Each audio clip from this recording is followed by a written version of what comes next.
मुझे किडनैपर्स ने 108वीं मंजिल की छत पर बांध दिया था। यह एक लाइव ब्रॉडकास्ट था जिसका मकसद अमीर वारिस लियो रुयान को ब्लैकमेल करना था। अचानक हेलीकॉप्टर में लियो रुयान ने लापरवाही से एक पिस्तौल नीचे फेंक दी। बस, मेरा सिर मत फोड़ो, औरत चोर, उसे थोड़ी इज्जत दो, उसे खुद ही सब खत्म करने दो। सन्नाटा छा गया। लाइव स्ट्रीम चैट चुप हो गई। जैसा कि डरावनी फायर क्वीन से उम्मीद थी, उसने फिरौती के लिए बातचीत करने की भी जहमत नहीं उठाई। बस मुझ पर बंदूक तान दी, जिससे मुझे खुद को मारने पर मजबूर होना पड़ा। डरा हुआ किडनैपर जम गया, फिर पागलों की तरह हंसने लगा। यंग मास्टर जियाओ, क्या तुमने सुना? तुम्हारी औरत को तुम्हारी जिंदगी या मौत की कोई परवाह नहीं है। तुम किस इज्जत की बात कर रहे हो? मैं तुम्हें 1 मिनट में उड़ा दूंगा। मौत का काउंटडाउन 1 मिनट और 30 सेकंड का रह गया था। मैं बारिश की बूंदों से कसकर बंधा हुआ था। मेरे चेहरे पर वह डर बिल्कुल नहीं दिख रहा था जो असली मालिक को दिखाना चाहिए था। मैं बस अपने पैरों के पास रखी बंदूक को ठंडी नजरों से देखता रहा। ट्रांसमाइग्रेट करने के बाद पहले ही दिन मुझे ओवर टाइम करने के लिए मजबूर किया गया। अगर यह भाड़े के सैनिकों की दुनिया में होता तो मुझ पर केस हो जाता। मेरे चेहरे पर अजीब लौकी जैसी मुस्कान देखकर उस जख्मी आदमी की रीढ़ में ठंडक दौड़ गई और वह चिल्लाया, तुम किस बात पर हंस रहे हो? क्या तुम पागल हो गए हो? मैंने उसे अनसुना कर दिया। मेरा दाहिना हाथ जोर से मुड़ा, ऐसी हरकत जो किसी इंसान के लिए नामुमकिन थी, और मेरे हाथ को बांधने वाली खुरदरी रस्सी तुरंत खुल गई। मैंने अपना बायां हाथ खोलने की जल्दी नहीं की। इसके बजाय मैंने अपने खाली दाहिने हाथ से जमीन से बंदूक पकड़ ली। फिर लाइव स्ट्रीम में लाखों दर्शकों ने लियो रुयान ने एक बहुत ही चौंकाने वाला वीडियो देखा। खून से सने सूट वाले आदमी ने बंदूक को अपनी जांघ पर पीछे से पटका और एक हाथ से सेफ्टी खोलकर एक राउंड फायर कर दिया। चक्कर लगाते हेलीकॉप्टर के अंदर लियो रुयान की आमतौर पर ठंडी काली आंखें अचानक से उड़ गईं। उसकी नजर मेरी आम साफ बंदूक पकड़ने की टेक्निक पर टिक गई। यह कोई ऐसा मूव नहीं था जिसे कोई अमीर परिवार का लाडला नौजवान मास्टर कर सकता था। यह साफ तौर पर खून से सने एक टॉप हत्यारे की लड़ने की आदत थी। धमाके से सिर्फ 50 सेकंड पहले मैंने एक हाथ में बंदूक पकड़ी, उस कुर्सी को लात मारी जिसने मेरे पैरों को पकड़ा हुआ था, और बिना हड़बड़ी के खड़ा हो गया। मैंने डरे हुए लुटेरे की तरफ देखा भी नहीं। मैं नीचे झुका और अपने पैर की उंगलियों से मेगाफोन को ऊपर उठाया, उसे अपने दाहिने हाथ से पकड़ा। फिर मैंने कुछ ऐसा पागलपन किया जिससे सबकी सांसें थम गईं। मैंने बंदूक की नली को जोर से अपने सिर पर दबाया, धीरे से हॉर्न का बटन दबाया और बेखौफ होकर लियो रुयान का मजाक उड़ाते हुए कहा, मैंने सुना है कि तुम्हारे दिमाग में एक खजाना है जिस पर तुम्हारा साम्राज्य दशकों से रिसर्च कर रहा है। दिमाग कोई बहुत कम मिलने वाली चीज नहीं है, लेकिन जब यह मेरे दिमाग में है तो इसकी कीमत मेरी अपीयरेंस फीस के हिसाब से तय होनी चाहिए। लाइव स्ट्रीम चैट पर तुरंत सवालों की बाढ़ आ गई।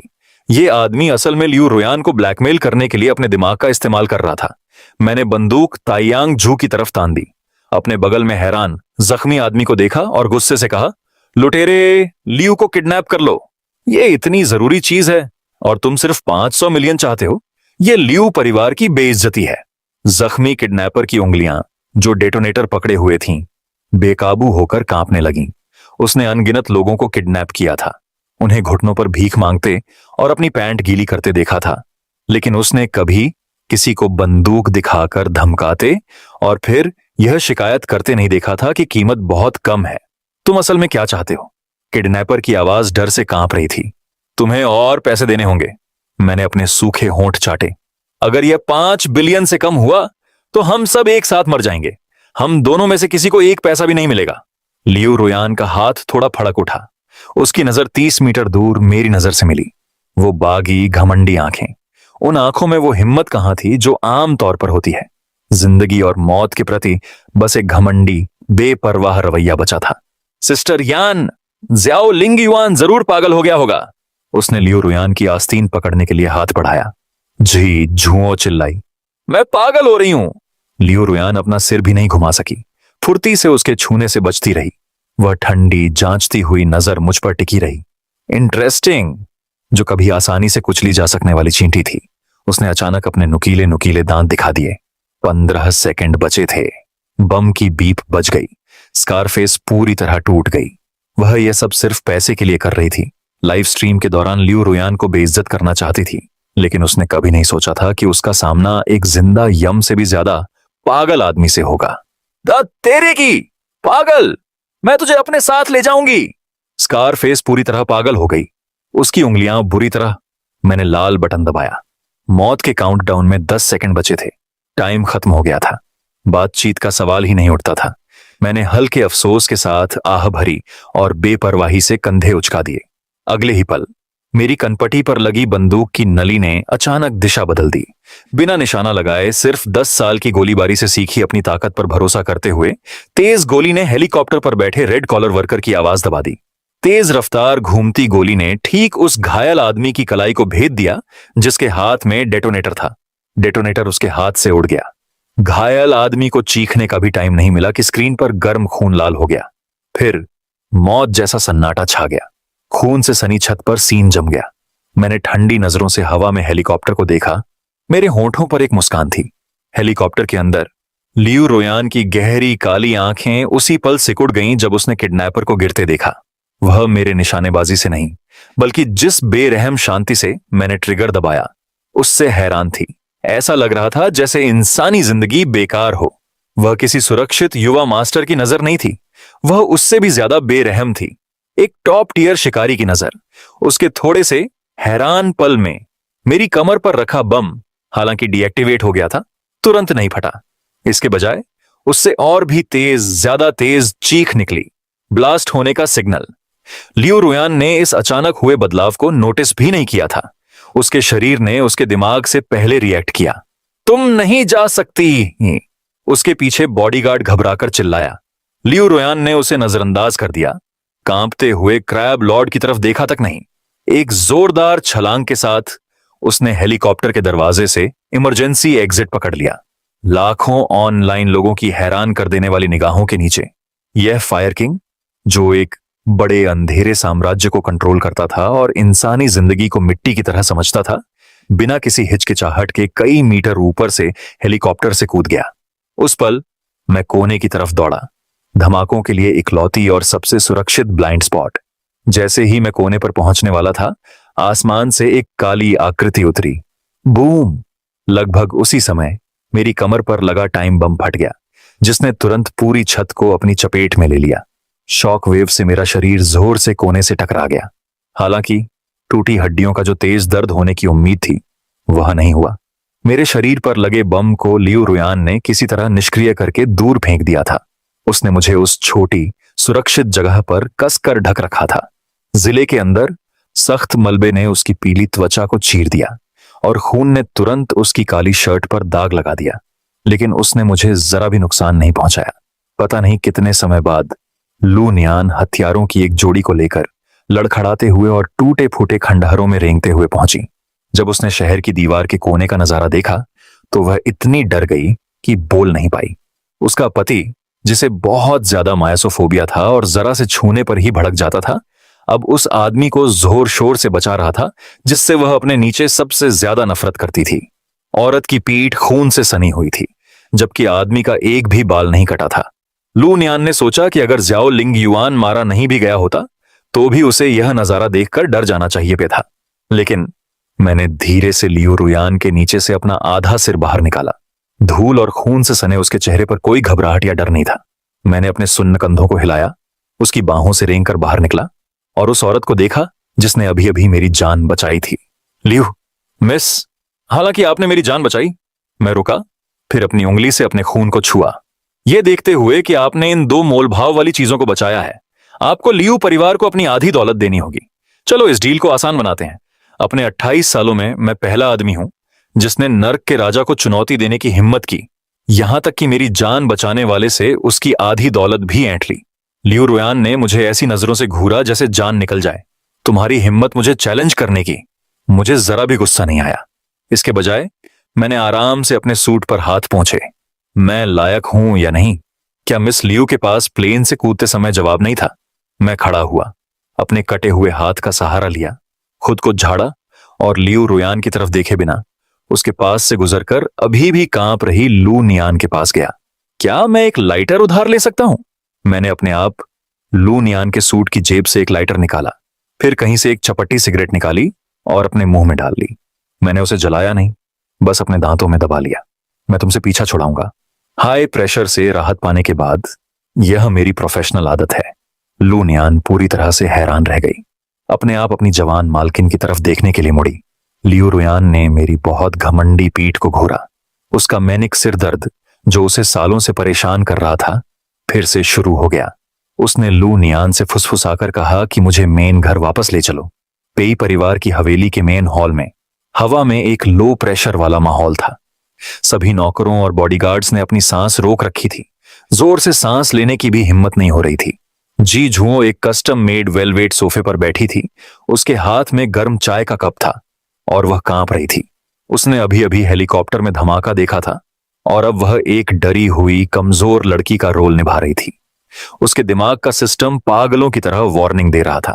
Warning! Villain male supporting character की किस्मत 50% तक बदल गई है। उसकी ऑरा वैल्यू इससे ज्यादा हो गई है। प्लीज चीजों को ठीक करने के लिए तुरंत एक्शन लें। जीजू ने दांत पीस लिए। उसने मुझे बॉडीगार्ड्स द्वारा हॉल में धकेलते हुए देखा। मेरा डार्क सूट और शानदार हवेली पूरी तरह से बेमेल लग रही थी। हैरानी की बात है कि लियू रुयान ने इस आदमी को मेन घर में आने दिया। भाई युआन, मुझे बहुत खुशी है कि तुम ठीक हो। जीजू ने अपनी चाय का कप नीचे रखा। उसकी आंखों में आंसू थे और वह मेरी तरफ आया।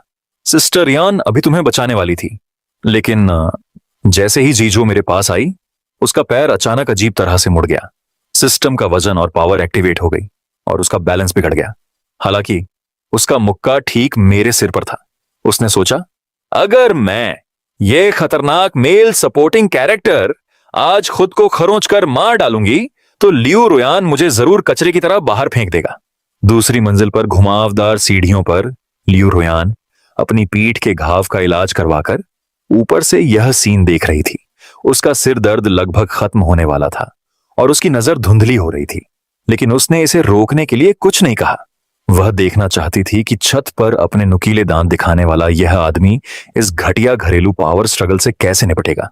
अगले ही पल सब लोग हांफने लगे। कोई चीख नहीं निकली। बिना चकमा दिए मैंने सिगरेट का बट भी नहीं थूका। मैं वहीं खड़ा रहा, वहीं जड़बत। जी झुओ का मुक्का मेरे चेहरे तक पहुंचने से 0.5 सेकंड पहले मैंने लापरवाही से अपना दाहिना हाथ उठाया। मदद करने के लिए नहीं, धक्का देने के लिए नहीं, लेकिन बिजली की तेजी से, और जी झुओ के चेहरे पर थप्पड़ मारा। वह करारा, जोरदार थप्पड़ खाली हॉल में गूंज उठा। थप्पड़ की जोर हैरान करने वाली थी। जी झुओ को चीखने का भी समय नहीं मिला। एक चीथड़े की गुड़िया की तरह वह हवा में आधी घूम गई और 2 मीटर दूर कालीन पर जोर से गिर गई। उसका आधा चेहरा तुरंत सुअर के जिगर की तरह सूज गया। पूरा कमरा शांत हो गया, यहां तक कि चाय के कप की सतह पर लहरें भी जम गईं। तुम्हारी हिम्मत मुझे मारने की। जीजू ने अपना चेहरा पकड़ लिया, पूरी तरह से हैरान। मैंने आलस से अपनी सुन्न कलाई हिलाई, सिगरेट का बट थूका और जमीन पर जीजुओ को देखा। मेरी आवाज में असली शक था। सॉरी, ये एक कंडीशन रिफ्लेक्स है। जब मैं देखता हूं कि कुछ गंदा मेरी तरफ आ रहा है तो मेरे हाथ मेरे दिमाग से भी तेज चलते हैं। यंग मास्टर जी, तुमने सपाट जमीन पर गिरने के लिए एक्टिंग स्किल्स कहां से सीखी? तुम्हारे जूते ज्यादा स्लिप रेसिस्टेंट नहीं है ना? तुम्हारी हिम्मत कैसे हुई? दूसरी मंजिल से दबे हुए गुस्से से भरी एक आवाज आई। लियू रुयान सीढ़ियों से नीचे उतरा और हर कदम के साथ झो शेन का जानलेवा औरा तेज होता गया। थप्पड़ से हुए हंगामे से उसका सिर दर्द पूरी तरह से भड़क गया था। उसकी कनपटी धड़क रही थी, जैसे उसके सिर के अंदर अनगिनत स्टील की सुइयां घूम रही हों। वह मेरे सामने खड़ा था, मेरी यादों से खाली चेहरे को देख रहा था और उसके अंदर का गुस्सा आखिरकार बाहर आ गया। लियू रुयान ने अचानक हाथ बढ़ाया और ठीक से मेरी गर्दन पकड़ ली। मेरे पास अपने सूट जैकेट में छिपी बंदूक निकालने का भी समय नहीं था। स्पीड बहुत तेज थी। मैं एक जबरदस्त जोर से ठंडे खंभे से जा टकराया था। मेरी भौहें थोड़ी सिकुड़ गईं। मेरी सांस तुरंत रुक गई। मैंने कोई कोशिश नहीं की। मेरी साफ काली और सफेद आंखें शांति से लियू रुयान को घूर रही थीं, जो बहुत पास थी। उसके हाथ का पिछला हिस्सा उसने मुझे धीरे से उठाया। थोड़ा और जोर लगाने पर वह आसानी से मेरी गर्दन तोड़ सकती थी। सिस्टर यान, उसे मार डालो, जीजू जमीन पर चिल्लाई। वो पागल औरत है। लेकिन जैसे ही लियू रुयान अपनी पकड़ मजबूत करने वाली थी, उसकी आंखों की पुतलियां बिना किसी वार्निंग के जोर से सिकुड़ गईं। उसकी उंगलियों ने मेरी स्किन को छुआ। एक अजीब, समझ से बाहर शांति का एहसास उसके दिमाग में बिजली की तरह दौड़ गया। वह पागलपन जिसने उसे 10 साल से परेशान किया था, जिसे सिर्फ ड्रग्स और हत्या से मुश्किल से दबाया जा रहा था, चमत्कारिक रूप से गायब हो गया। एक ऐसी राहत जो उसने पहले कभी महसूस नहीं की थी, उसकी जगह किसी और चीज ने ले ली। लियू रुयान का हाथ, जिसे मेरी गर्दन तोड़ देनी चाहिए थी, हवा में जम गया। उसने मेरे चेहरे को ध्यान से देखा। उसकी उंगलियों से उसकी स्किन की गर्मी वह न सिर्फ मुझे और मारना नहीं चाहती थी, बल्कि मुझे छोड़ना भी नहीं चाहती थी। हॉल में मौत जैसा सन्नाटा छा गया, जिसे सिर्फ लियू रुयान की भारी सांसों ने तोड़ा। क्या? मिस लियू, मैं परेशान हूं। मैं कुछ शब्द बोल पाई। पेट भरा नहीं, मारने की ताकत नहीं। लियू रुयान की उंगलियां जोर से कांप रही थीं। इस आदमी के मन में एक राज था जो उसकी तकलीफ खत्म कर सकता था। उसे मेरे मास्टर बेडरूम में ले चलो। लियू, रुयान ने अपना हाथ हटा लिया। जमीन पर लेटे जी झुओ को देखे बिना और जाने के लिए मुड़ी। जी झुओ ने अपना सूझा हुआ चेहरा ढक लिया और रोना भी भूल गया। मास्टर बेडरूम ऐसी जगह जहां आम लोगों को भी नहीं रुकना चाहिए। लियू रुयान ने सच में इस आदमी को अंदर आने दिया। बॉडीगार्ड ने मुझे मास्टर बेडरूम में धकेल दिया। दरवाजा मेरे पीछे जोर से बंद हो गया। यह बेडरूम जैसा नहीं लग रहा, यह गुस्सा निकालने की एक सीक्रेट जगह जैसा है। बड़े कमरे में मैंने तुरंत बड़ा काला लेदर का बिस्तर देखा। मैंने महंगी दिखने वाली काली सिल्क की रजाई उठाई। मैं आराम से बैठ गया। भारी दरवाजा धक्का देकर खोला गया। लियू रुयान अभी अभी कमरे में आया था। मेरे कदम लड़खड़ा गए। तुम्हें मेरे बिस्तर पर आने की इजाजत किसने दी? लियू रुयान बिस्तर के किनारे तक पहुंचा। एक चांदी की पिस्तौल, बिना किसी वार्निंग के उसने इसे मेरी कनपटी पर अड़ा दिया। ज़्याओ लिंग युआन ने बंदूक छूने की हिम्मत नहीं की। वह सिर्फ तब रोता है जब उसे धमकाया जाता है। जब वह किसी मरे हुए इंसान को देखता है तो अपनी पैंट गीली कर लेता है। तुम ज़्याओ लिंग युआन नहीं हो। तुम कौन हो? मैंने अपने दाहिने पेट पर लगी बंदूक पर नजर डाली। जैसे ही लियू रुयान को लगा कि मैं बोलने वाली हूं, हमारे बीच रोशनी की एक चमक दौड़ गई। सिकाड़ा के पंख जितनी पतली स्केलपेल उसकी गर्दन पर कसकर दबी हुई थी। मैंने इसे अफरा तफरी के दौरान फर्स्ट एड किट से निकाला था। बस थोड़ा सा दबाव डालने पर उसका खून 3 सेकंड के अंदर पूरी छत पर फैल जाता था। मैं तुम्हारा पुरखा हूं, मैंने शांति से अपने नौकर से कहा। लियू रुयान, मैं तुम्हें सलाह देता हूं कि तुम बंदूक रख दो, इसे ले जाओ। लेकिन मेरा यह चाकू, तुम्हारी चीज लोडेड नहीं है, यह धारदार है। मौत का खतरा सीधे उसके गले पर है। लियू रुयान ने गोली नहीं चलाई, नहीं उसने विरोध किया, सिर्फ इसलिए क्योंकि मुझसे निकलने वाली शांत करने वाली आभा उसके अंगों में तेजी से दौड़ रही थी। उसका तेज सिरदर्द अजीब तरह से कम हो गया। इस जानलेवा माहौल में उसके खून में गुस्सा अजीब तरह से शांत हो गया। लियू रुयान को पता चला कि उसे असल में चाकू की नोक पर पकड़े जाने से कोई नफरत नहीं थी। तभी दरवाजे के बाहर से तेजी से कसने की आवाज आई। प्राइवेट डॉक्टर फैंगलिन रिपोर्ट पकड़े हुए पत्ते की तरह कांप रहे थे। बिस्तर पर पड़ी तबाही को देखने की हिम्मत नहीं कर रहे थे। लियू रुयान की नजर मुझ पर टिकी रही और उन्होंने ठंडेपन से एक ही शब्द कहा, चुप रहो। फैंगलिन ने मुश्किल से निगला। उसकी आवाज डर और हैरानी से भरी हुई थी। डॉक्टर के ब्लड टेस्ट के रिजल्ट आ गए हैं मिस।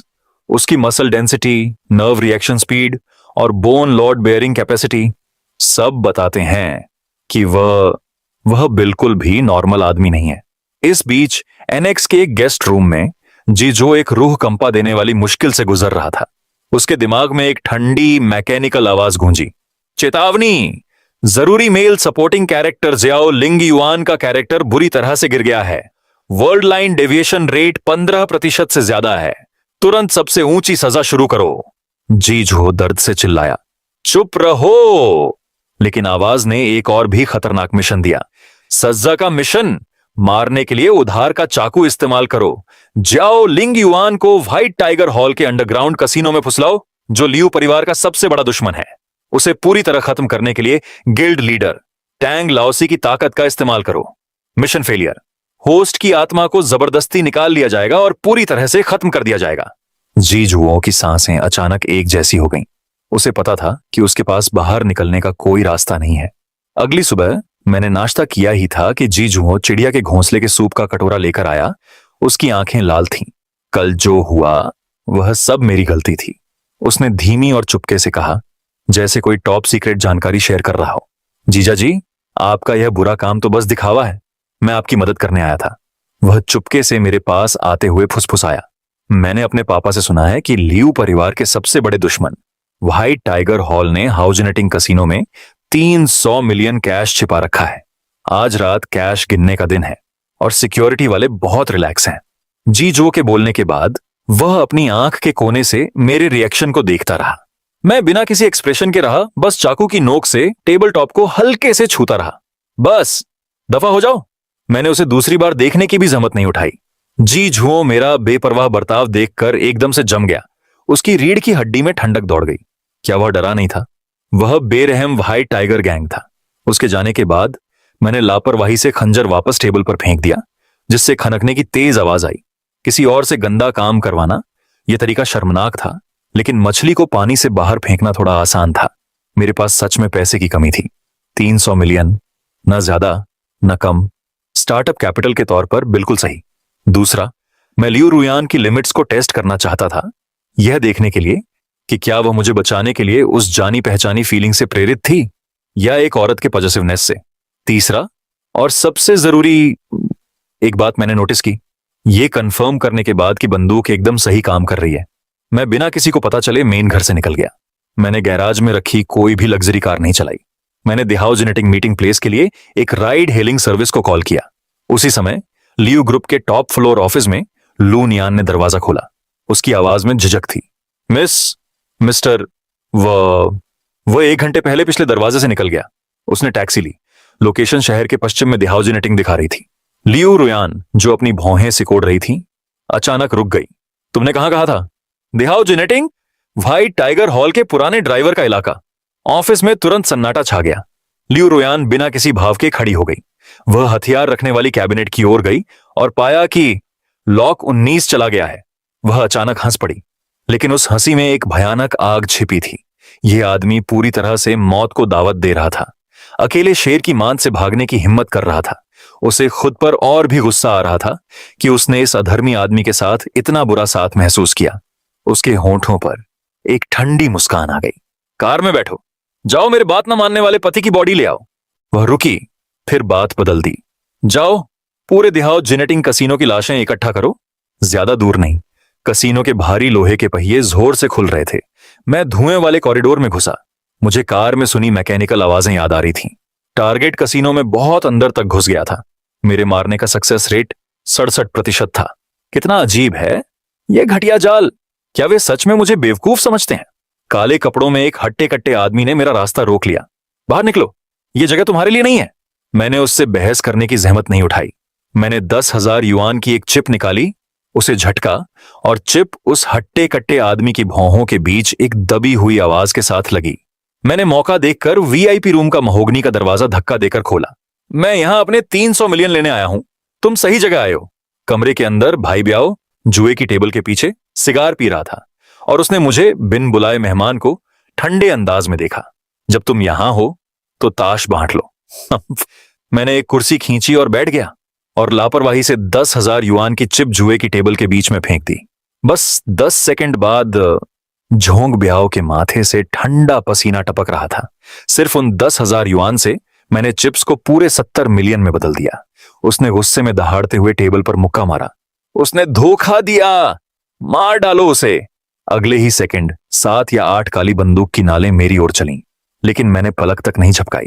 मेरा दाहिना पैर अचानक लड़खड़ा गया और 200 पाउंड की पत्थर और लकड़ी की जुए की टेबल जमीन पर गिर गई। धमाका धमाका धमाका। गोलियां टेबल से टकराकर उछलीं। मैंने कवर किया। एक टैक्टिकल चाकू मेरे हाथ में आ गया। एक ब्लैक पैंथर की तरह मैं भीड़ में घुसा। गला नहीं, कॉन्फिडेंस नहीं, बल्कि उनके सबसे कमजोर जोड़ों और टेंडन पर निशाना साधा। क्रैक। एक तेज आवाज, हड्डियों के टूटने की आवाज लगातार गूंज रही थी। मैं पीछे झुका और अपना पैर फंसाकर उनमें से एक को गिरा दिया। पीछे से हाथ घुमाकर मैंने अपने चाकू के पिछले हिस्से से एक बंदूक गिरा दी। 3 मिनट से भी कम समय में सभी 7 या 8 गुंडे जमीन पर थे, अपने टूटे हुए जोड़ों को पकड़े हुए और दर्द से चिल्ला रहे थे। मैं संभल कर उतरा, अपना ग्लॉक निकाला और भाई ब्याओ के मांसल चेहरे पर ठंडे बैरल से थपथपाया। मुझे बाकी 230 मिलियन तुरंत दो, मैंने कहा। नहीं तो मैं अभी तुम्हारा सिर उड़ा दूंगा। भाई ब्याओ की जांघें तुरंत खुल गईं। वह कांपते हुए अपना कंप्यूटर पकड़ने के लिए भागा, लेकिन जैसे ही वह एंटर दबाने वाला था, हुंफ, एक बहरा कर देने वाला धमाका हुआ। कसीनो का स्टील का दरवाजा जोर से फट गया, टुकड़ों में बिखर गया। इसके बाद एक बहरा कर देने वाला धमाका हुआ। कसीनो के स्टील के दरवाजे एक कंट्रोल्ड धमाके से उड़ गए। तेज सायरन और दहाड़ कसीनों में जोरदार तरीके से गूंज उठी। फिर मेन दरवाजा लात मारकर खोला गया और टैक्टिकल वेस्ट पहनी एक औरत अंदर आई। एल्डर सॉन्ग, उसने कहा। उसके हाथ में एक सब मशीन गन थी। उसकी नजर लुटेरों के बिखरे हुए बचे हुए हिस्सों पर पड़ी और आखिर में मुझ पर टिक गई। एल्डर सॉन्ग की पुतलियां तेजी से सिकुड़ गईं। बिना किसी हिचकिचाहट के उसकी बंदूक का काला थूथन तुरंत मेरी ओर तान दिया। अपना हथियार नीचे रख दो। दो सिर फट गए। तुरंत सामरिक टॉर्च की एक चौंधिया देने वाली किरण मेरे चेहरे पर चमक उठी। जब मास्टर सॉन्ग ने मेरा चेहरा देखा तो उनके भाव पूरी तरह से शून्य हो गए। जो लिंगयुआन, लियू रुयान का दुष्ट भेड़िया जैसा पति, वह निकम्मा जो एक चूहे को देखते ही चिल्लाता है, वह अकेले पूरे कैसीनो को कैसे जीत सकता है। उसने जल्दी से अपने सदमे को दबाया और करीब आया और अपना व्याग्रा मेरी छाती पर लगा दिया।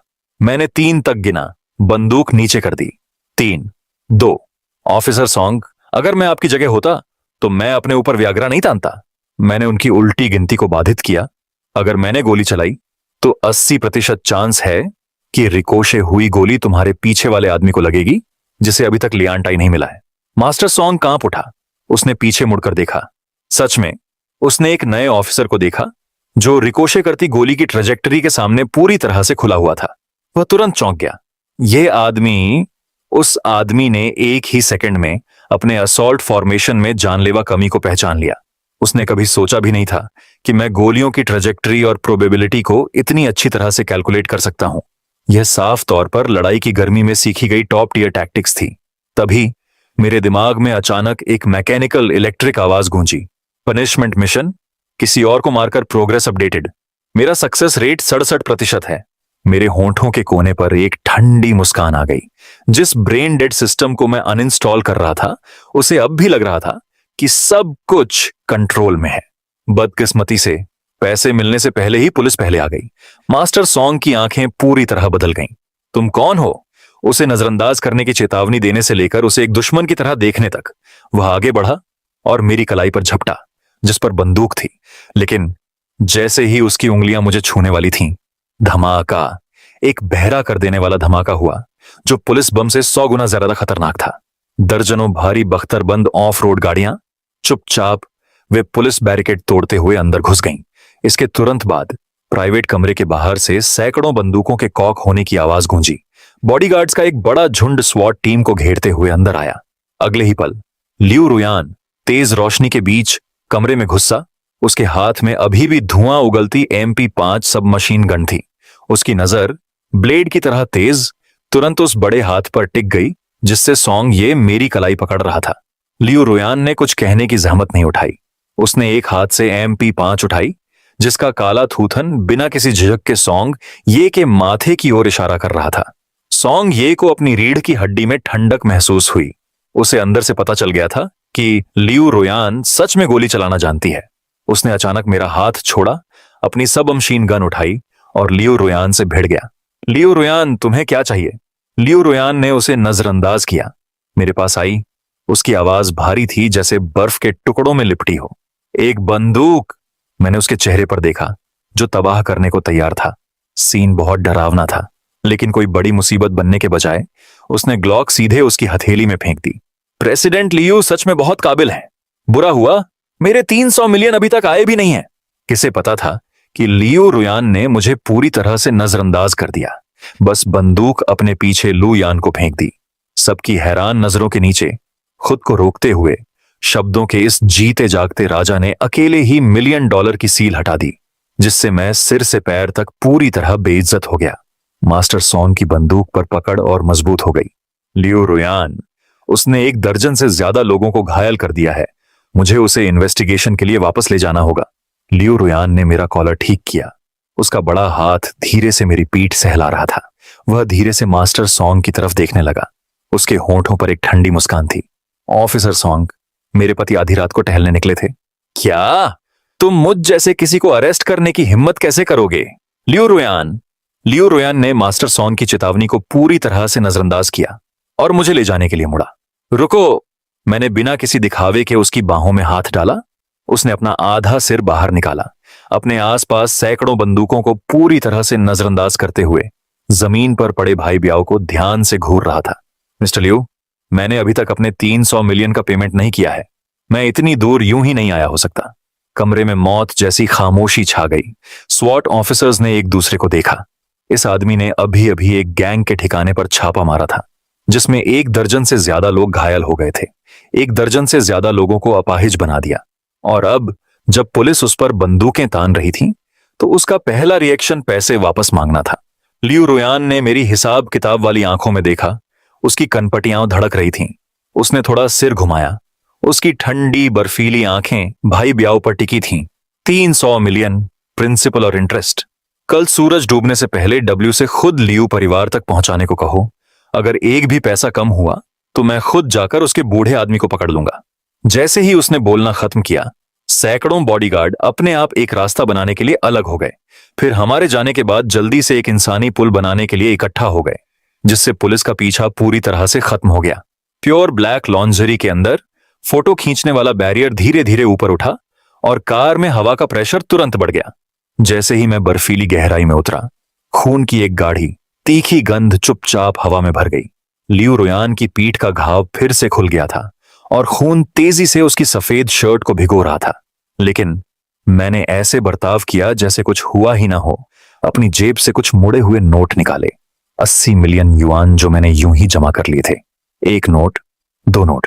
मैं लेदर की कुर्सी पर पालथी मारकर बैठ गया। बिना दुनिया की परवाह किए नोट गिन रहा था। मेरा लापरवाह पैसे के लालची बर्ताव लियू रुयान की कमर तोड़ने वाली आखिरी चीज बन गया।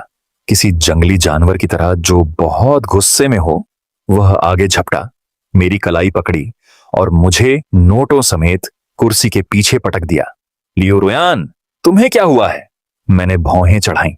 मेरा दाहिना घुटना अपने आप उसके घुटने से टकरा गया, लेकिन लियू रुयान हिला नहीं, बल्कि उसने जोर से अपनी जांघ मेरे घुटने से दबा दी। हमारे शरीर एक पतली छोटी सी जगह में तुरंत एक दूसरे से सट गए। लियू रुयान की आंखें लाल थीं। उसकी आवाज भारी थी, जैसे उसके दांतों के बीच से निकल रही हो। क्या तुम्हें पता है कि वह डब्ल्यू की जगह है? क्या तुम्हें पता है कि अगर मैं 1 सेकंड भी रुका तो तुम गोलियों से छलनी हो जाओगे? मैंने बिना झिझके उसकी नजरों में देखा। मैं बस इतना जानता हूं कि जो कोई भी यह सोचने की हिम्मत करेगा कि मैं पैसे कमा रहा हूं, वह मर जाएगा। प्रेसिडेंट लियू, जाने दो। हमारे एग्रीमेंट में यह नहीं लिखा है कि मुझे तुम्हारे साथ रहना है। लियू रुयान गुस्से से हंसा। जाने नहीं दिया, बल्कि और भी जोर से दबाया। लेकिन उसी पल मुझसे निकल रही खास खुशबू जो उसके पागलपन को शांत कर सकती थी, उसकी नाक में घुस गई। मेरी कलाई पर उसकी पकड़ थोड़ी ढीली हुई, लेकिन उसका शरीर और भी जोर से दबा। उन गुस्से वाली काले बालों वाली आंखों में खूनी इरादा धीरे धीरे गायब हो गया और उसकी जगह एक डरावनी धुंधली चाहत ने ले ली। वह लगभग कंट्रोल खो रहा था। लेकिन लियू रुयान ने मुझे नहीं मारा। इसके बजाय उसने अपना जलता हुआ माथा जोर से मेरे कंधे पर दबाया। मैं कांप गया। वह लालच से मेरी खुशबू ले रही थी। उसकी सांसों में एक ठंडी नाजुकता और कांप रहा था। उसकी उंगलियां मेरी कलाई से फिसलीं, फिर मेरी कमर पर कपड़े को कसकर पकड़ लिया। ज़्याओ लिंगयुआन, हिलना मत। मुझे एक पल के लिए अपने ऊपर झुकने दो। मुझे गाड़ी में खून की तेज बदबू आ रही थी। मुझे लगा कि उसका शरीर बेकाबू होकर कांप रहा है। जैसे ही मैंने इमरजेंसी मेडिकल किट के लिए हाथ बढ़ाया, लियू रुयान का शरीर अचानक अकड़ गया। उसका सिर, जो मेरे कंधे पर दबा था, ऊपर की ओर झटका। उसकी पुतलियां पूरी तरह फैल गई थीं। उसे बोलने का भी समय नहीं मिला। बिना किसी वार्निंग के उसने मुंह में खौलता हुआ खून उगल दिया। अगले ही पल उसकी कभी गर्व से भरी आंखें धुंधली हो गईं। वह पूरी तरह बेहोश हो गई और मुझ पर भारी होकर गिर पड़ी। मैं चिल्लाया नहीं। मैंने चालाकी से उसे कोहनी से दूर किया और उसे सीट पर सीधा लिटा दिया।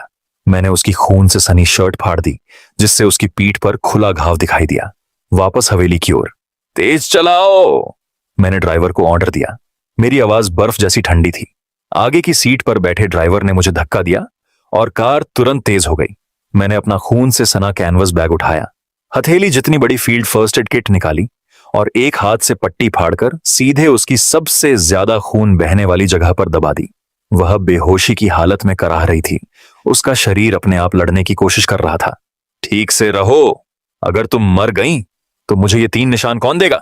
मैंने उसके कंधे पर थप्पड़ मारा। उसका हाथ रेलिंग से कसकर बांध दिया और अपने ट्रेंच कोट की बेल्ट फाड़ दी।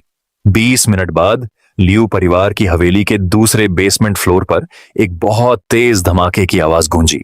पूरा स्टील का दरवाजा जोर से कांप उठा। चीख पुकार के साथ 1.9 मीटर लंबे बॉडीगार्ड तुरंत बेहोश होकर बाहर फेंक दिए गए। लुनियान पसीने से लथपथ दरवाजे के फ्रेम से सटकर प्राइवेट डॉक्टर पर चिल्लाई, फैंगलिन, सेडेटिव कहां है? जल्दी से उसे दो, मैं इसे अंदर नहीं डाल पा रही हूं। असिस्टेंट लू। फैंगलिन के हाथ ऐसे कांप रहे थे जैसे उसे पार्किंसंस हो गया हो। उस लड़की की न्यूरोनल एक्टिविटी पूरी तरह से पागल हो गई थी। 5 कदम के अंदर कोई भी आता तो वहीं टुकड़े टुकड़े हो जाता। लियू रुयान, जिसका मैनिक डिसऑर्डर पूरी तरह से बढ़ गया था, लगभग दुश्मन था। तभी कदमों की तेज आवाज आई। मैंने अपने कपड़े बदले, गम चबाया और आराम से उसके पास गया।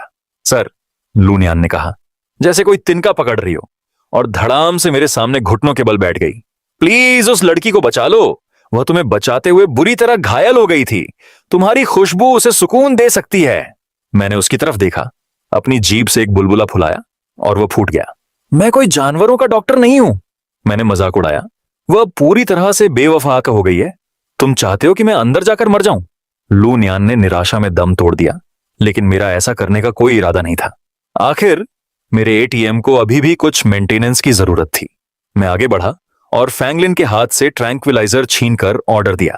दरवाजा खुला, भारी दरवाजा जोर से खुला। लियू रुयान नीले हरे रंग के कपड़े पहने, उसकी आंखें लाल थीं, एक फंसे हुए जंगली जानवर जैसी लग रही थी। जैसे ही उसने मुझे अंदर आते देखा, वह एक पागल जानवर की तरह पागल हो गई। बिना किसी हिचकिचाहट के वह मेरे चेहरे पर झपट्टी। मिस्टर लू बच गए। लुनियान इतनी डर गई थी कि उसने तुरंत अपनी आंखें बंद कर लीं। मैं हिला तक नहीं। उसके हड्डी तोड़ने वाले मुक्के के मेरी नाक को छूने से ठीक 1 सेकंड पहले मैं अचानक नीचे गिर गया। होशियारी से उससे बचता हुआ एक जोरदार धमाका हुआ। लियू रुयान ठंडे फर्श पर जोर से गिर पड़ी। दफा हो जाओ यहां से।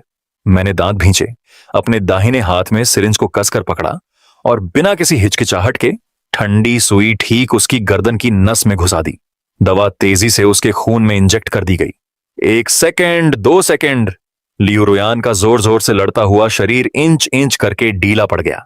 उसकी आंखों में खून की प्यासी आग की जगह दिल तोड़ने वाले खालीपन ने ले ली। धीरे धीरे रोशनी कम हो गई। मैंने उसके बालों से अपनी पकड़ छोड़ी। थोड़ी सांस फूली हुई थी और उससे उतरने को तैयार हुआ, लेकिन तभी लियू रुयान के खून से सने हाथ अचानक, बिना किसी वार्निंग के, उसने मेरी कलाई पकड़ ली। मैं स्तब्ध रह गया, यह सोचकर कि वह फिर से पागल होने वाली है। लेकिन अगले ही सेकंड इस बेरहम कातिल ने अपने होंठ मेरी हथेली पर रख दिए और एक भारी टूटी हुई चीख निकाली, मत जाओ मेग, मुझे अकेला मत छोड़ो। 5 मिनट बाद मैंने बिस्तर पर उस औरत को देखा जिसे मैंने खास हथकड़ी लगाकर हेडबोर्ड से मजबूती से बांध रखा था। उसके साथ टिकना ज्यादा सुरक्षित लगा। सुबह 3 बजे मैंने एक क्वीन नीना गुलाब उठाया और एक के बाद एक खाने लगा। लियू रुयान की भौहें दर्द से सिकुड़ गईं। फिर अगले ही पल वो गहरी आंखें, उसकी आंखें खुल गईं। पहले वाला खून का प्यासापन चला गया था। उसकी जगह एक अनोखी साफगोई आ गई थी। अचानक उसने उठने की कोशिश की, लेकिन उसके दाहिने हाथ में एक ठंडा मेटल जैसा खिंचाव महसूस हुआ। हथकड़ी की चेन के लकड़ी के खंभे से टकराने की आवाज से उसकी पुतलियां फैल गईं। पूरे लियू परिवार में बिस्तर में छिपे इस जिंदा सांस लेते इंसान को हथकड़ी लगाने की हिम्मत कौन करेगा? उसने तुरंत कमरे को देखा। उसकी नजर आखिर में मुझ पर टिकी, जो अंगूर खा रहा था। मैंने कोई घबराहट भी नहीं दिखाई। मैंने बस जो कर रहा था उसे रोक दिया, उसे बेपरवाही से देखा और अंगूर के छिलकों को अपनी उंगलियों पर थूक दिया। मेरी आवाज सुस्त थी, आलसी और हकदार। जब तुम्हें कोई दौरा पड़ता है तो तुम बहुत शोर मचाते हो। मुझे डर था कि तुम आधी रात को जागकर मेरा गला घोंट दोगे, इसलिए मैंने बस असिस्टेंट लू का सामान उधार ले लिया। लियू रुयान मुझे ध्यान से देख रही थी। अगर कुछ घंटे पहले की बात होती तो जो कोई भी उसके साथ ऐसा करने की हिम्मत करता, उसे बिना किसी झिझक के धूल में मिला दिया जाता। लेकिन अब उसने मेरी कलाई पर फल की प्लेट देखी, जहां बैंगनी लाल चोट के निशान थे। वो चोट जो उसने अपने एपिसोड के दौरान जोर से मार दी थी। मुझे लगा कि वह अपना राज खोल देगी और मैं तो लड़ने के लिए भी तैयार था। लेकिन लियू रुयान ने बस शांति से अपनी नजरें हटा लीं। हल्की, वह दहाड़ी नहीं। नहीं उसने मुझे हथकड़ी खोलने का ऑर्डर दिया। वह बस तकिए पर टिक गई। उसकी गहरी आंखें समुद्र जितनी गहरी मुझे गौर से देख रही थीं। अंगूर, मुझे 1-2, लियू रुयान ने कहा। उसकी आवाज में घमंड का हल्का सा एहसास था। अंगूर पकड़े मेरी उंगलियां रुक गईं। लियू रुयान, तुम्हारा दिमाग सेडेटिव से जल गया है। मैं हंसा। अगर तुम चाहो तो खुद ले लो, अब तुम कैदी हो। भूल गए? मुझे लगा कि वह गुस्सा होगी, लेकिन उसने सिर्फ मेरी कलाई पर चोट के निशान देखे। उसकी आवाज धीमी और प्यारी थी। तुमने मेरे हाथ को चोट पहुंचाई है, मुझ में कोई ताकत नहीं है। जियाओ लिंग युआन, तुम्हारा बहुत ज्यादा एग्रीमेंट हर सेकंड चार्ज होता है। क्या तुम्हें पक्का है कि तुम अपने एटीएम की सर्विस नहीं करवाना चाहते? ये औरत जब पागल हो जाती है तो काफी बोल्ड होती है।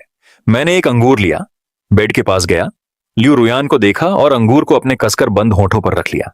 लियू रुयान ने अपना मुंह थोड़ा खोला, अंगूर को मेरी उंगलियों की गर्मी के साथ अपने मुंह में ले लिया।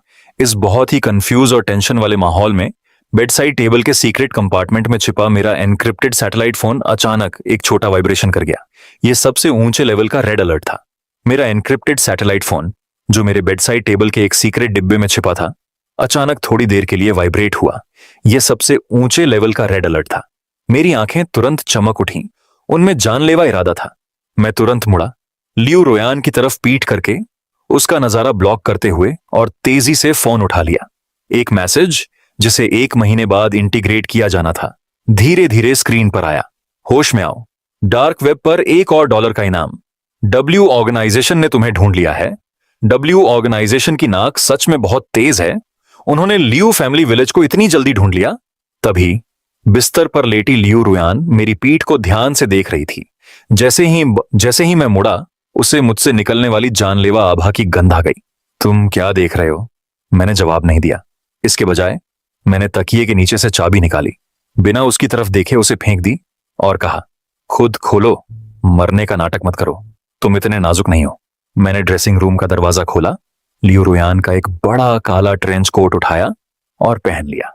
हमारे एग्रीमेंट के पहले क्लॉज के अनुसार मेरे दिमाग की बातें सेफ में रखी जाती हैं, का मतलब है कि चेकअप के लिए मेरे साथ आना तुम्हारी जिम्मेदारी है।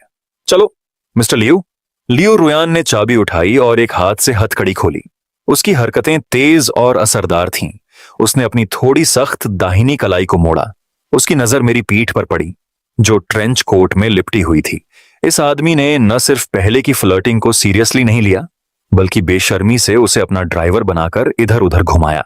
गुस्सा होने के बजाय उसके होंठों पर एक हल्की सी मुस्कान आ गई।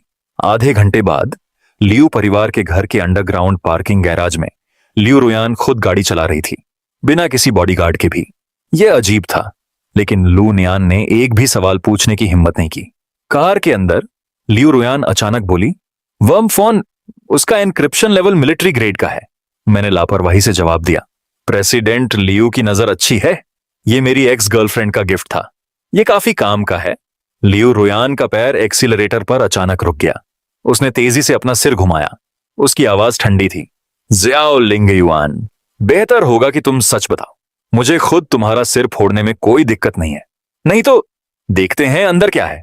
उसकी कातिल नजरों से मिलते हुए मैं अचानक हंस पड़ा। डरने के बजाय मैंने हाथ बढ़ाया और उसके हाथ के पिछले हिस्से पर 2 बार हल्के से थपथपाया। लियू रुयान, जिज्ञासा ने बिल्ली को मार डाला। तुम्हें बस यह जानना है कि मैं तुम्हारी बीमारी ठीक कर सकता हूं और मैं तुम्हें अभी नहीं मारूंगा। बस इतना ही काफी है। उस हल्के ठंडे स्पर्श ने लियू रुयान को। मैंने सिर हिलाया, अपने हाथ के पिछले हिस्से पर एक शांत इशारा किया और अकड़कर एग्जामिनेशन रूम में चला गया। दरवाजा मेरे पीछे धीरे से बंद हो गया। कॉरिडोर में सिर्फ लियू रुयान और लू नियान रह गए। लू नियान ने मुश्किल से निकला। एक ब्रेन सीटी स्कैन फर्श पर पड़ा था। मिस, उसने कहा, यह मिस्टर की brain computer interface BCI image है। डॉक्टर जगी ने कहा कि चिप उनके सिर के पीछे ओसिसिपिटल बोन में है, जिससे इसे निकालना बहुत मुश्किल है। लियू रुयान ने हाथ बढ़ाया और ब्लैक एंड व्हाइट पेपर लिया। उसकी उंगलियां अनायास ही कस गईं। जियाओ लिंग युआन सच में एक चुना हुआ बदकिस्मत आदमी था। ब्रेन कंप्यूटर इंटरफेस लियू परिवार की पीढ़ियों की कोशिशों और लाखों फेल एक्सपेरिमेंट का नतीजा था, जिसे कामयाबी से डेवलप किया गया था और एकदम इत्तेफाक से मेरे दिमाग में इंस्टॉल कर दिया गया था। मैं दुनिया का अकेला जिंदा इंसान बन गया जिसके पास ब्रेन कंप्यूटर इंटरफेस था। कहने की जरूरत नहीं, मैं एक पसंदीदा एक्सपेरिमेंटल सब्जेक्ट बन गया। यह जियाओ लिंग युआन का उससे बहुत ज्यादा मुआवजा ऐंठने का मोल भाव का तरीका था। लू नियान ने अपने लगातार वाइब्रेट हो रहे फोन पर नजर डाली। अपनी आवाज धीमी करते हुए उसने कहा, मिस, एक सप्लीमेंट्री डॉक्यूमेंट है जिसके लिए आपकी तुरंत मंजूरी चाहिए। लियू रुयान ने ऊपर नहीं देखा। उसकी नजर कागज पर टिकी रही। दीवार पर क्वार्ट्स की स्याही टिक टिक कर रही थी। उन्हें इंतजार करने दो। हवा में मांसपेशियों की हल्की खराब गंध फैल गई, जो हॉस्पिटल में आम नहीं होती। एग्जामिनेशन बेड पर लेटे हुए मैंने तुरंत अपनी आंखें खोली। मेरी मांसपेशियां तुरंत तन गईं। कॉरिडोर के बाहर ठंडी लाइटें बिना किसी वार्निंग के 2 बार टिमटिमाई, जिससे चटकने की आवाज आई। अगले ही सेकंड वीआईपी फ्लोर की सारी लाइटें बुझ गईं, जिससे कॉरिडोर पूरी तरह अंधेरे में डूब गया। कॉरिडोर के आखिर में एक हल्की सी मेटल की क्लिक की आवाज गूंजी। मेटल पिन को वापस आने में लगे 1 सेकंड के हिस्से में लियो रुयान का सुंदर शरीर अंधेरे में गायब हो गया। फिर एक साइलेंस्ड गोली ठीक उसी चेहरे को भेदती हुई निकली जिस पर वह अभी बैठी थी। फुटपाथ के नीचे उसके शरीर पर ठंडा पसीना था। फिर भी उसने दांत पीसे और एक आवाज आई। उसने जल्दी से अपनी बंदूक निकाली और उसे दीवार से सटा दिया, लेकिन लियो रुयान के पास हथियार नहीं था। इस धोखेबाज ने अंधेरे का इस्तेमाल करके बंदूक वाले को नजरअंदाज किया और बहुत तेजी से मेरे एग्जामिनेशन रूम की तरफ बढ़ा। एक दरवाजे से अलग होने की वजह से अंदर की हवा जम गई थी। यूनिफॉर्म पहने और इंफ्रारेड नाइट विजन गॉगल्स लगाए 2 टॉप नर्सों ने एक के बाद एक सावधानी से फ्रॉस्टेड ग्लास का दरवाजा खोला। कमरे के बीच में एक हल्की लाल रोशनी फैल गई। हुआंग डैन अस्त व्यस्त था, लेकिन बिस्तर खाली था। टारगेट बिस्तर पर नहीं था। धमाका। हत्यारी अपनी आवाज धीमी करते हुए हवा में फिसलती हुई कमरे में आगे बढ़ी, लेकिन जैसे ही उसने दहलीज पार की, दरवाजे से उसकी नजर बंद होने की जानलेवा अंधेपन की वजह से दरवाजे के पीछे की परछाइयों से अचानक भयानक धमाके वाली ताकत वाले 2 हाथ निकले। मेरे दाहिने हाथ ने बंदूक पकड़े हुए उसकी कलाई को ठीक से काट दिया। मेरा अंगूठा नाजुक दांत की नस पर जोर से दबा रहा था। हत्यारी चीख भी नहीं सकी। वह बाहर नहीं आ रही थी। उसका पूरा दाहिना हाथ तुरंत सुन्न हो गया। सब मशीन गन उसके हाथ से फिसल गई। मैंने मौके का फायदा उठाकर उसका हाथ उखाड़ दिया। मोमेंटम का इस्तेमाल करके मैं मुड़ा और उसके लंबे शरीर को ह्यूमन शील्ड की तरह इस्तेमाल किया। 2 फुफकार के साथ गोली शील्ड के कंधे को भेदती हुई निकल गई। मेरी आंखें बर्फ कर की तरह ठंडी थीं। मैंने दूसरे हत्यारे को कोई मौका नहीं दिया। मैंने अपने पास रखी एक भारी मेटल की मेडिकल इक्विपमेंट ट्रॉली पकड़ी और उसे उसकी ओर घुमाया। हत्यारे ने अचानक अपना हाथ उठाकर रोक लिया। जिस पल उसकी नजर धुंधली हुई, मैं पहले ही उसके सामने जमीन पर फिसल चुका था। एक जोरदार किक ने उसका बैलेंस बिगाड़ दिया। उसके बाद उसकी कैरोटिड आर्टरी पर हाथ से एक सटीक वार किया। दूसरे हत्यारे ने आवाज भी नहीं निकाली। उसकी आंखें पीछे मुड़ गईं और वह टूटी हुई मछली पकड़ने वाली छड़ी की तरह जमीन पर गिर पड़ी। इस पूरे प्रोसेस में 10 सेकंड से भी कम समय लगा। मैं अंधेरे में खड़ा था, अपनी सांस रोके हुए। डब्ल्यू ऑर्गेनाइजेशन की ऑपरेशनल एफिशिएंसी बद से बदतर होती जा रही थी। तभी कॉरिडोर के बाहर से अचानक कीबोर्ड पर तेज पागलों जैसी आवाज आई। मैंने जमीन से सब मशीन गन उठाई। मेरी भौहें थोड़ी सिकुड़ गईं। चुपचाप मैं दरवाजे के पास पहुंचा। दरार से मैंने काले फ्रेम वाले चश्मे वाला एक छोटा लड़का देखा, जिसके हाथ में एनीमे स्टिकर्स वाला लैपटॉप था और वह कूड़ेदान के पीछे बैठा था। उसकी उंगलियां कीबोर्ड पर नाच रही थीं, जिससे बाद की तस्वीरें बन रही थीं। स्क्रीन पर हरे रंग के कोड की एक लाइन चमक रही थी। जल्दी करो, जल्दी से इस बेकार फायरवॉल को तोड़ो, बैकअप पावर का कंट्रोल वापस लो। लिन जेओ नाम का वह लड़का टाइप करते हुए कांप रहा था। वह बस एक जीनियस हैकर था जो इत्तेफाक से हॉस्पिटल में भर्ती था। हॉस्पिटल का सिस्टम कॉम्प्रोमाइज हो गया था और अपनी प्रोफेशनल समझ से वह उसे रिवर्स ट्रैक कर रहा था। गलती से अपना आईपी एड्रेस दिखा रहा था और हथियारों का टारगेट बन रहा था। उसे ढूंढ लिया। लिन जेओ के ऊपर से एक ठंडी आवाज आई। एक तीसरा हत्यारा हाथ में बंदूक लिए, उसका इंफ्रारेड स्कोप लाल रंग की ओर बेरहमी से उसके पीले माथे पर दबा हुआ था। लिन जियाओ ने निराशा में अपनी आंखें बंद कर लीं। यह खत्म हो गया। जियाओ मिंग यहीं मरने वाला है। लिन जियाओ ने निराशा में अपनी आंखें बंद कर लीं। सब खत्म हो गया। जियाओ मिंग यहां मरने वाला है। लेकिन तभी एक हल्की सी आवाज सुनाई दी, लेकिन उम्मीद के मुताबिक दर्द नहीं हुआ। उसने सावधानी से अपनी आंखें खोली तो उसने एक ऐसा सीन देखा जिसे वह कभी नहीं भूल पाएगा। वह पतला आदमी जिसे न्यूरोलॉजी एग्जामिनेशन रूम में लेटा होना चाहिए था, अब एक हाथ में 10 पाउंड का फायर एक्सटिंग्विशर पकड़े हुए था। फायर एक्सटिंग्विशर हत्यारे की गर्दन में जोर से और सही जगह पर मारा गया था। हत्यारे ने एक भी हल्की सी हंसी नहीं निकाली, इससे पहले कि उसकी आंखें पीछे की ओर मुड़ें और वह जमीन पर गिर पड़े। मैंने लापरवाही से खराब फायर एक्सटिंग्विशर फेंक दिया, अपने हाथों से धूल झाड़ी और सिकुड़े हुए लिन जियाओ को देखा। बुरा नहीं है, मैंने आलस से कहा। लेकिन मैं तुम्हें सलाह देता हूं, हैकर्स, कुछ सेल्फ डिफेंस टेक्निक सीखो। यह कहने के बाद मैंने उसका कॉलर पकड़ा और उसे एक छोटी लड़की की तरह अपने पीछे खींच लिया। लिन जियाओ के मोटे चश्मे के पीछे अचानक एक कट्टर ऑरा फैल गया। यह सिर्फ एक अमीर परिवार का ऑरा नहीं था, यह बहुत कूल था। यह असल में एक वॉर गॉड प्रोटोगोनिस्ट था। तभी लिन जियाओ का कोड आखिरकार काम करने लगा। हॉस्पिटल की बैकअप पावर अचानक एक्टिवेट हो गई और पूरा कॉरिडोर तुरंत चकाचौंध करने वाली सफेद रोशनी में बदल गया। कॉरिडोर के आखिर में फायर डोर के टुकड़े टुकड़े हो गए। लियू रोयान रोशनी के सामने खड़ा था, दुनिया को तबाह करने वाले गुस्से के साथ मेरी लाश लेने आया। लेकिन जब उसकी लाल आंखें जमीन पर बिखरे हुए हथियारों पर पड़ीं, तो वह आखिर में हैरानी से कॉरिडोर के बीच में देखने लगा। उसकी सांसें अचानक एक जैसी हो गईं। मैंने अभी भी वह बड़ा काला ट्रेंच कोट पहना हुआ था। न सिर्फ मुझे कोई नुकसान नहीं हुआ था, बल्कि मैं आराम से एक संतरा भी लिए हुए था जो मैंने आग से छीना था। और मेरे पीछे काले माइनिंग चश्मे वाला वह बेवकूफ आदमी मेरे कपड़ों से ऐसे चिपका हुआ था जैसे कोई बेवकूफ फैन हो। उसकी आंखें सितारों से भरी थीं। मैंने संतरा अपने मुंह में ठूंस लिया। मेरे होठों पर एक गुलाबी घमंडी मुस्कान थी। मिस्टर लियू, क्या आपके हॉस्पिटल में सिक्योरिटी हर सेकंड चार्ज करती है? लेवल ठीक ठाक है?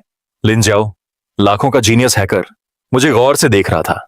उसकी आंखें चमक रही थीं। क्या तुम फिर से एक हाथ से मैगजीन बदलकर फायरिंग कर सकते हो? लियू रुयान धीरे धीरे अपनी उंगलियों से खून पोंछते हुए यह सुनकर अचानक रुक गई। नॉज अ फेटल ओरिजिन पॉइंट। लियू रुयान के शब्द लिन जियाओ की तरफ थे। उसकी आवाज ठंडी थी। लिन जियाओ पीछे हटी, फिर अचानक खड़ी हुई और मुझे झुककर प्रणाम किया। बॉस, अब से मेरी जिंदगी आपकी है। उसकी आवाज उत्साह से कांप रही थी।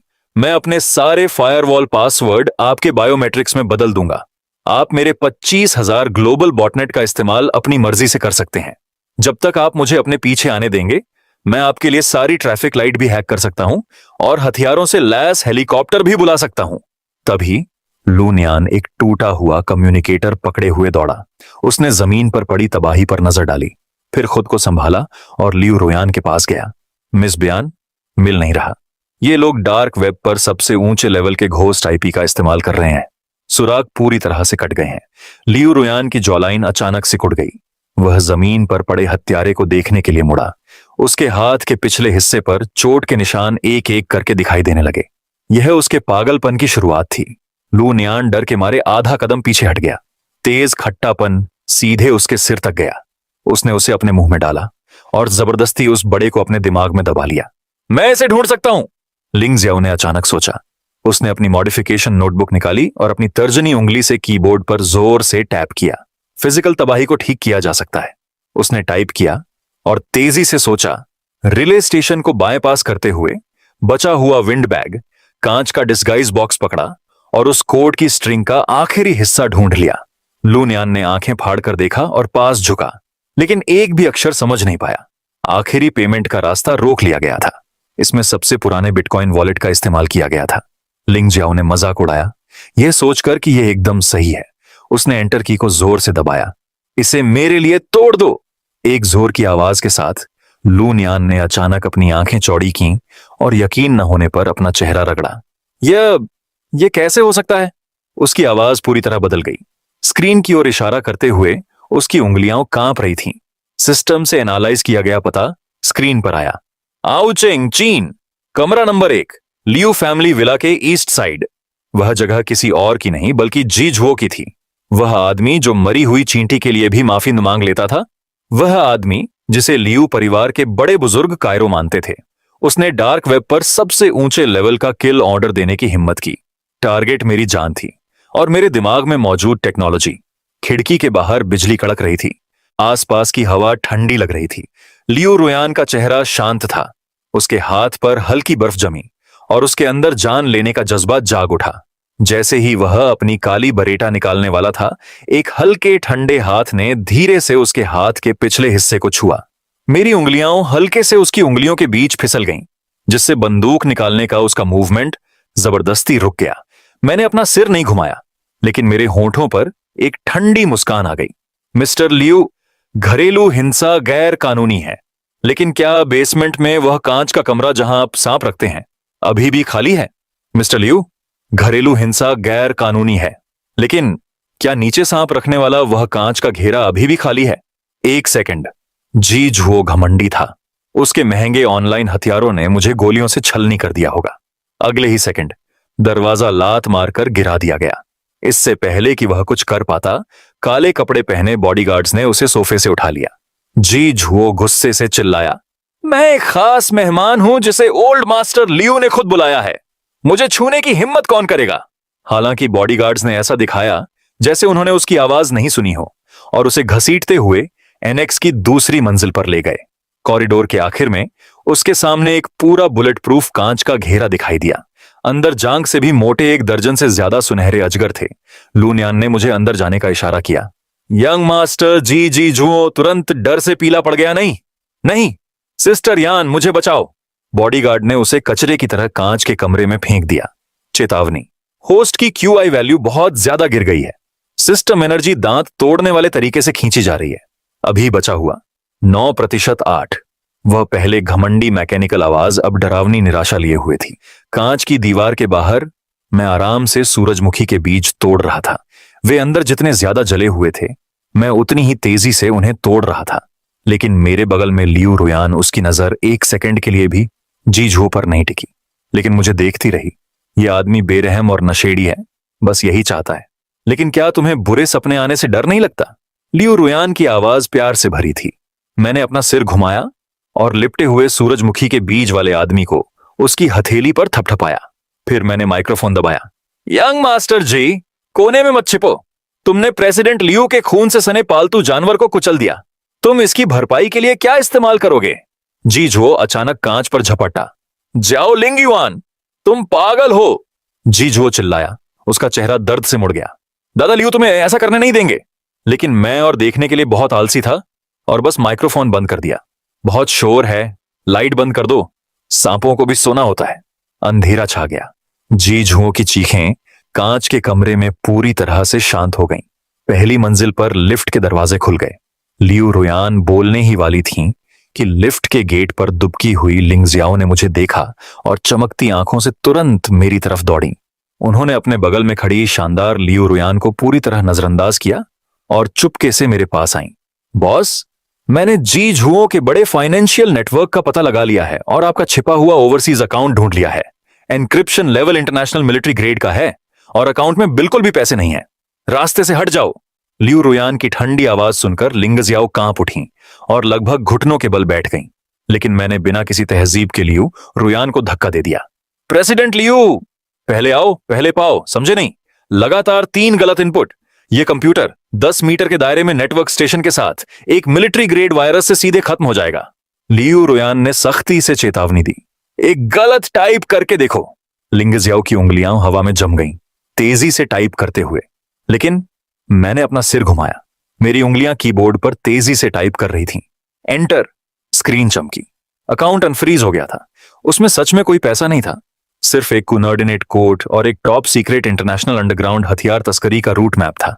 जैसे ही मैंने मैप देखा, लियू रुयान का शरीर जोर से हिला। उसने मेरी कलाई इतनी जोर से पकड़ी कि मेरी हड्डियां लगभग कुचल गईं। ऊपरी मंजिल खाली करो। जो भी पास आने की हिम्मत करेगा उसे वहीं मार दिया जाएगा।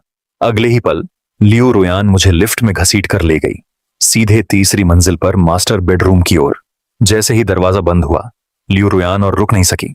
दरवाजे के पैनल से नीचे जमीन पर फिसल गई, अपना सिर पकड़ लिया और जानवर जैसी गुर्राहट निकाली। मैंने आह भरी। ये एटीएम मर नहीं सकता। मैं उसके पास गया। उसने उसे उठाया और बिस्तर पर फेंक दिया। जैसे ही लियू रुयान की पीठ गद्दे से टकराई, पूरे कमरे में अंधेरा हो गया। लिंगजियाओ की टेढ़ी मेढ़ी चीख ईयरफोन से आई। Boss, security network physically cut गया है। सर्विलांस फुटेज से छेड़छाड़ की गई है। सिग्नल तुरंत ब्लॉक हो गया है। दरवाजे की दरार से एक तेज जानलेवा माहौल अंदर आया। लियू परिवार के बॉडीगार्ड्स में एक भेदिया है। मैं सीक्रेट रास्ते से भाग सकता था, लेकिन बिस्तर पर बेहोश औरत को देखकर मैं हिचकिचाया और रुक गया।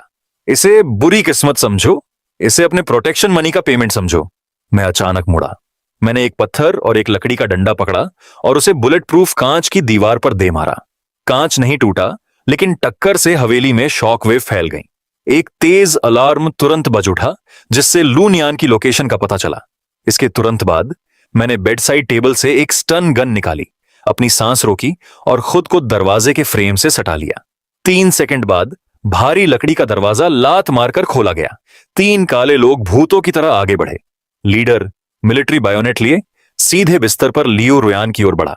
मौत की तलाश में, मैंने मजाक उड़ाया। स्टन गन ठीक दूसरे आदमी की पीठ के निचले हिस्से पर लगी। उसने तुरंत अपना हथियार निकाल लिया। लीडर, जो एक तिल था, ने तेजी से रिएक्ट किया और अपने चाकू से मेरे चेहरे पर वार किया। मैं बच निकला, खुद को बचाते हुए, और तिल की कलाई पर कोहनी मारी जिससे हड्डी खिसक गई। लेकिन इस तिल के जोरदार वार ने तुरंत दिशा बदल दी, जिससे मेटल टाइगर के जोरदार मुक्के ने मुझे चकमा दिया। फिर बिस्तर पर लियो रुयान की कनपटी पर जोर से मारा। अगर इस मुक्के से वह मर जाती तो लियो रुयान अपाहिज हो जाती या तुरंत मर जाती। दूरी बहुत कम थी, एंगल बहुत छोटा था, मेरे पास रोकने का समय नहीं था। एक झटके में, लगभग अपने आप, मैंने अपना शरीर घुमाया। अपने कंधे का इस्तेमाल करके खुद को लियो रुयान के सिर से सटाया। जोरदार मुक्का मेरे बाएं कंधे पर लगा। मैं 2 कदम उछला और बिस्तर के किनारे से टकरा गया। स्टन गन मेरे हाथ से छूटकर जमीन पर गिर गई। उसी पल बिस्तर पर लेटी आधी बेहोश औरत ने अचानक अपनी आंखें खोलीं।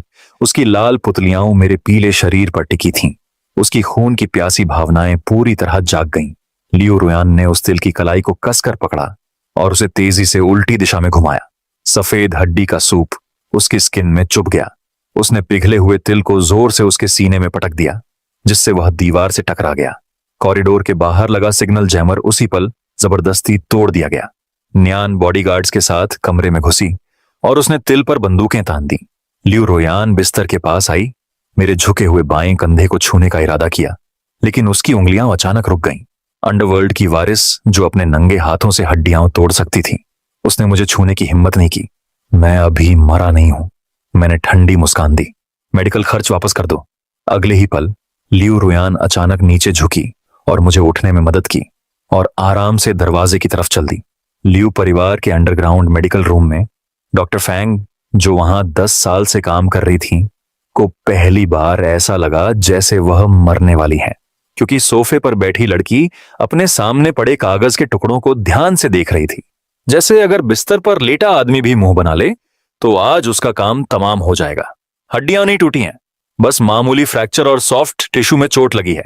डॉक्टर फैंग की आवाज कमजोर थी, लेकिन मुझे कोई फर्क नहीं पड़ा। जल्दी करो और दवा लगाओ, मुझे ठंड लगनी चाहिए। डॉक्टर फैंग ने अपना पसीना पोंछा और ध्यान से दवा लगाई। थोड़ा जोर लगाकर मैं तुरंत हाँफने लगी। एक जोर का धमाका। डॉक्टर फैंग कुर्सी समेत 3 मीटर दूर उड़ गईं। लियो रुयान ने उन्हें लात मारकर दूर भगा दिया। उनकी आंखें मुश्किल से दबाए गए गुस्से से जल रही थीं। बाहर निकलो, वह फुफकारी। डॉक्टर फैंग भाग गईं। मेडिकल रूम में सन्नाटा छा गया। लियो रुयान ने मरहम उठाया, उनके हाथ कांप रहे थे। उसने अपनी उंगली दवा में डुबोई और धीरे से मेरी स्किन पर लगाई। मैं दर्द से कराह उठा। क्या तुम्हें पक्का है कि तुम ये कर सकती हो? अगर नहीं तो लू न्यान को करने दो। इससे पहले कि मैं बात पूरी कर पाता, उस औरत ने अपना चेहरा मेरी गर्दन के दाहिने हिस्से में गहराई से दबा लिया। मेरा शरीर तुरंत अकड़ गया। ज़्याओ लिंगयुआन, उसकी आवाज कांप रही थी। क्योंकि तुम नहीं गई हो तो तुम फिर कभी लियो परिवार को नहीं छोड़ोगी। यह कोई कबूलनामा नहीं था, यह एक जानवर था जो अपने शिकार को दाग रहा था। जैसे ही मैं उसे दूर धकेलने वाला था, दरवाजे पर तेजी से दस्तक हुई। लू न्यान, जो बहुत ज्यादा पसीने में थी, ने दरवाजा खोला। यंग मिस, कुछ हुआ है?